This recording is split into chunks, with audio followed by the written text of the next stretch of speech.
কালাম sir বলেছিলেন আমি ভালো স্টুডেন্ট হব না, কিন্তু সবচেয়ে ভালো হয় দেখাবো। আব্দুল কালাম নিজেকে অ্যাভারেজ স্টুডেন্ট বলতেন, কিন্তু তিনি দুনিয়ার সবচেয়ে বড় টপার ছিল। আব্দুল কালাম শুধু একজন লোকপ্রিয় রাষ্ট্রপতি ছিলেন না, এমনকি সবচেয়ে ভালো শিক্ষক, সবচেয়ে ভালো বিজ্ঞানী এবং খুবই ভালো স্টুডেন্টও ছিলেন।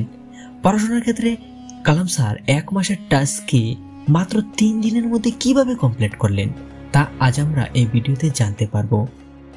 কালাম স্যারের প্রত্যেকটি ক্লাসে তার মার্কস এতই ভালো আসতো যে তার পরিশ্রমে তার পুরো পরিবারের ভরসা ছিল। কালাম স্যার বই পড়া খুবই পছন্দ করতেন, তাই তার লাইব্রেরিতে 2500-এরও বেশি বই ছিল। এছাড়াও তিনি অনেক জনপ্রিয় বইও লিখেছেন, যেখানে তিনি তার জীবন এবং পড়াশোনা সম্পর্কে অনেক কিছু বলেছেন। তিনি কিভাবে পড়তেন, টাইম টেবিল কেমন ছিল, তিনি বেস্ট স্টুডেন্ট কিভাবে হয়েছিল, এমনই অনেক কিছু। আজ এই ভিডিওতে আমরা ডক্টর এপিজে আব্দুল কালাম স্যারের স্টাডি টেকনিক সম্পর্কে কথা বলবো। কালাম স্যার বিশ্বে কোটি কোটি মানুষের জন্য অনুপ্রেরণা, কেননা দরিদ্র থেকে রাষ্ট্রপতি হওয়া পর্যন্ত তার যাত্রা খুবই আকর্ষণীয় এবং কঠোর সংগ্রামে ভরা ছিল। তার পড়াশোনার স্ট্র্যাটেজি তোমাদের পড়াশোনার ক্ষেত্রে অনেকটাই হেল্পফুল হবে। যখন আমাদের মাথায় কোনো সফল মানুষের নাম আসে, তখন হয়তো পয়সা, বাড়ি, গাড়ি, সম্পত্তি এইসব এসে থাকে, কিন্তু আব্দুল কালাম স্যার দুনিয়ার মধ্যে এমনই একজন সফল ব্যক্তি ছিলেন। যখন তিনি এই পৃথিবী ছেড়ে চলে গিয়েছিলেন, তখন তার কাছে সম্পত্তি রূপে ছিল শুধু 2500 বই, একটি ঘড়ি, 6টি শার্ট, 4টি প্যান্ট, 3টা স্যুট, একজোড়া জুতো। বাস রাষ্ট্রপতি হয়েও তিনি কখনো স্যালারি গ্রহণ করেননি। এর প্রথমে তার কাছে যা কিছু ছিল সবকিছু দান করে দিয়েছেন। কালাম স্যার তার এক স্পিচে তিনি বলেছিলেন, everyday sleep 1 AM to 6 AM। তিনি প্রত্যেকদিন রাত 1টা থেকে সকাল 6টা পর্যন্ত শুধু 5 ঘন্টা ঘুমাতেন। আজ পর্যন্ত আমি যত মহান ব্যক্তিদের বই পড়েছি এবং তাদের সম্পর্কে যা কিছু শুনেছি, Swami Vivekananda, Elon Musk, Albert Einstein, এরা সবাই বেশি থেকে বেশি মানসিকভাবে পরিশ্রমী মানুষ। যারা মানসিকভাবে কাজ করে থাকে তাদের কাছে 3 থেকে 5 ঘন্টা ঘুম যথেষ্ট। যদিও ফিজিক্যাল ওয়ার্ক করা মানুষদের কাছে 5 থেকে 6 ঘন্টা যথেষ্ট। আব্দুল কালাম স্যার নিজেকে অ্যাভারেজ স্টুডেন্ট এই জন্যই বলে তিনি হার্ডওয়ার্ক করতেন, এই জন্য তার মার্কস অন্যদের থেকে অবশ্যই বেশি আসতো। কালাম স্যারের মতো যদি কোনো অ্যাভারেজ স্টুডেন্ট যদি হার্ডওয়ার্ক করে, তবে সে নিজের পরিশ্রমে ইন্টেলিজেন্ট স্টুডেন্টদেরকেও পেছনে ফেলে দিতে পারে। আব্দুল কালাম স্যার তার কাজে এবং পড়াতে এতটাই ব্যস্ত থাকতো যে তিনি তার বিয়ের দিনকেও ভুলে গিয়েছিলেন। এই জন্য বিয়ে করা কখনো হয়নি।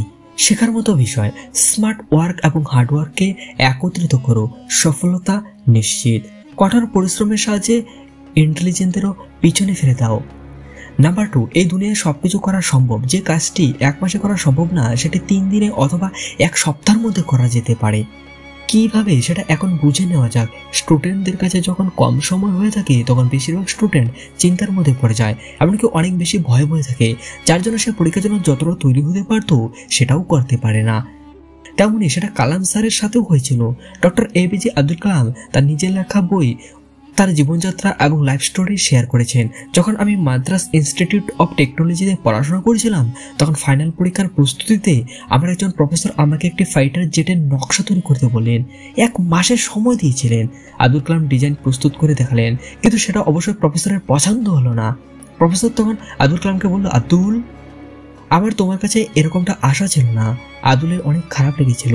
তিনি প্রফেসরের কাছে আরো 1 মাস সময় চেয়েছিলেন, কিন্তু প্রফেসর বললেন, আমি শুধু তোমাকে 3 দিন সময় দিচ্ছি। যদি এই 3 দিনে এর থেকে ভালো ডিজাইন তুমি বানাতে না পারো, তাহলে তুমি আর এই স্কলারশিপ পাবে না। এটা শুনে আব্দুল কালাম ভয় পেয়ে গেলেন, কারণ আব্দুল কালামের পুরো পড়াশোনা ওই স্কলারশিপের ওপরেই নির্ভরশীল ছিল। স্কলারশিপ না পেলে তার পড়াশোনা সেখানেই থেমে যেত। এরপর কালাম স্যার রাত দিন 1 করে দ্বিতীয় ডিজাইন তৈরি করলো। 3 দিন প্রায় কমপ্লিট হতেই চলছিল। সে উপলব্ধি করতে পারলেন যে কেউ পিছন থেকে তাকে দেখছে। প্রফেসর ডিজাইনটি হাতে নিল। কিছুক্ষণ দেখার পর আব্দুল কালামের পিঠে হাত রাখলো এবং বলল, আব্দুল, আমি জানতাম তুমি প্রথম থেকে ভালো ডিজাইন বানাতে পারবে। এটাতে আমার বড়ই আফসোস যে আমি তোমাকে অনেক কম সময় দিয়েছি। এই কথাটা শোনার পর কালাম সেখানেই শুয়ে পড়লেন। আব্দুল কালাম 3 দিন থেকে না তো বেশি কিছু খেয়েছেন, না তো ঠিকঠাক ঘুমিয়েছেন। 3 দিন থেকে সে না খেয়ে না ঘুমিয়ে লাগাতার কাজ করে চলছে। শেখার মতো বিষয়, কঠিন সময়ে দিমাগ বেশি কাজ করে থাকে। নিজের ভিতরে সবথেকে বেস্ট শক্তি বাইরে বেরিয়ে নিয়ে আসতে মুশকিল সময় আসা অবশ্যই জরুরি হয়ে থাকে। 1 মাসের কাজকে 3 দিনে, এমনকি 1 সপ্তাহের মধ্যে করা যেতে পারে। যেমনভাবে আব্দুল কালাম 1 মাসে অ্যাভারেজ ডিজাইন তৈরি করতে পেরেছিলেন, কিন্তু মাত্র 3 দিনে সব থেকে বেস্ট ডিজাইন তৈরি করে ফেলেছিল। তেমনি সব ছাত্রছাত্রী যতটা পড়াশোনা 1 বছরে করতে না পারে, তেমনই পড়া, এমনকি তার থেকে বেশি পড়া পরীক্ষার কিছুদিন আগে অথবা 1-2 সপ্তাহের মধ্যে কমপ্লিট করে নেয়। কালাম স্যারের শিক্ষক জানতেন যে কালামের মধ্যে কিরকম ক্ষমতা আছে, এই জন্য তিনি তার ভিতরে লুকোনো প্রতিভাকে বাইরে বের করার জন্য তাকে ধমক দিলেন এবং তার ভিতরে একটি ভয় তৈরি করে দিলেন। তেমনি প্রত্যেক শিক্ষক প্রত্যেক ছাত্রছাত্রীর সাথে এমনটা করেন, কিন্তু সবারই মনে হবে যে আব্দুল কালাম এটা করতে পেরেছে কারণ তার ভিতরে ভয় ছিল। যদি কালাম স্যার ভয়ে ভয়ে সেই ডিজাইন তৈরি করতো, পৃথিবীর সব থেকে ভালো ডিজাইন কখনোই তৈরি করতে পারতো না। তিনি সবকিছু ভুলে পুরো একাগ্রতা লাগিয়ে দিয়েছেন, না খেয়েছেন না তো ঘুমিয়েছেন, শুধু লক্ষ্যকে পূরণ করা এটাই একমাত্র কারণ ছিল যে কম সময়ে ভালো ডিজাইন তৈরি করতে পেরেছিল, নাকি তার ভিতরে বসে থাকা ভয়। যদি কোনো ছাত্রের পড়ার সময় খাওয়ার চিন্তা, ঘুমানোর চিন্তা, বন্ধুদের সাথে মজার মুহূর্ত এবং ব্যর্থতার ভয়, এমনকি মোবাইলের দিকে ধ্যান চলে যায়, তখন ওই স্টুডেন্ট তার লুকিয়ে থাকা প্রতিভাকে কখনোই বুঝতে পারবে না। এর থেকেই শিক্ষা পাওয়া যায় যে কাজকে যতটা সময় দেওয়া যেতে পারে ওই কাজে ততটুকু সময়ের মধ্যেই কমপ্লিট হয়ে যায়। নাম্বার 3, পেজের মাধ্যমে এক স্টুডেন্ট কালাম স্যারকে প্রশ্ন করেছিলেন, আপনি কোন সময় সব থেকে বেশি পড়াশোনা করতেন?